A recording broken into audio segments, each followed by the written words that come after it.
Со 50.000 евра, Штипската општина ќе го решава проблемот со кучињата скитници. На електронска аукција, согласно тендерот, избран е најповолен економски оператор за оваа намена, информира денеска од општината.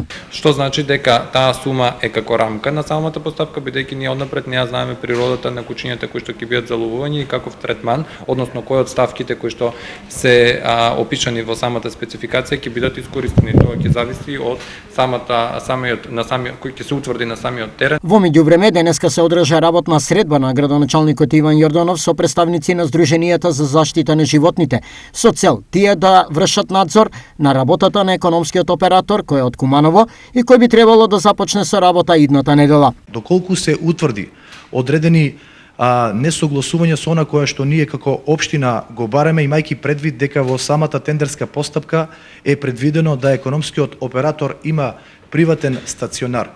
Доколку стационарот не ги исполнува соодветните стандарди и услови, доколку третирањето и заловувањето не ги исполнува условите кои што ние заедно со Сдруженијето за заштита на бездомните кучиња го бараме, нормално дека ќе интервенираме и ќе имаме основ за раскинување на договорот. Првичните проекции говорат дека годишно во Штипската општина ќе бидат третирани околу 140 кучиња скитници.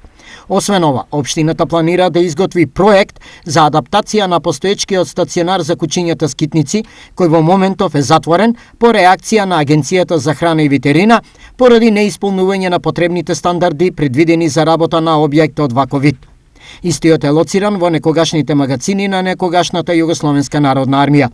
Планот е да профункционира во текот на наредната година.